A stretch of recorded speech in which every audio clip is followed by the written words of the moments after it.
भोपाल में जामिया उलमा ए हिंद के राष्ट्रीय अध्यक्ष मौलाना अरशद मदनी के बयान ने सियासी हलचल मचा दी है। इस बयान पर मध्य प्रदेश सरकार के मंत्री विश्वास सारंग ने तीखा पलटवार करते हुए मदनी को देशद्रोही बताया और कहा कि ऐसे लोग देश की व्यवस्था पर सवाल उठाने का नैतिक अधिकार नहीं रखते। सारंग ने आरोप लगाया कि आजादी के बाद से कांग्रेस और विपक्षी दल तुष्टीकरण और मुस्लिम परस्ती की राजनीति को बढ़ावा देते आए हैं और मदनी जैसे नेता उसी राजनीति को आगे बढ़ा रहे हैं। उन्होंने कहा कि इतने संवेदनशील मुद्दे पर राजनीति करना और आतंकवाद से जुड़े व्यक्तियों का उदाहरण देना देश के इतिहास के प्रति अपमान है। सारंग ने यह भी कहा कि भारत ने कभी धर्म के आधार पर भेदभाव नहीं किया।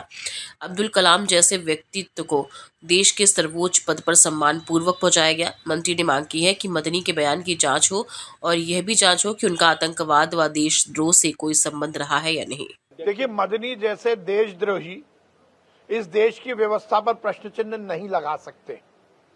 तुष्टीकरण की राजनीति, मुस्लिम परस्ती की राजनीति करना, ये इस देश में आजादी के बाद कांग्रेस और विपक्ष के नेताओं ने आगे बढ़ाया था। मुझे आश्चर्य होता है कि ऐसे संवेदनशील मुद्दे पर भी इस तरह की बयानबाजी करना और जो व्यक्ति सीधे सीधे आतंकवाद से जुड़ा हुआ है उसको संरक्षण देने की बात करना, उसका उदाहरण प्रस्तुत करना। मदनी भूल रहे हो इस देश के इतिहास को। इस देश के इतिहास में वो गौरवशाली मुस्लिम चेहरे भी हैं जिनको इस देश में आगे बढ़ाया गया है। अब्दुल कलाम साहब इस देश के राष्ट्रपति बने, मिसाइल मैन के रूप में वो स्थापित हुए।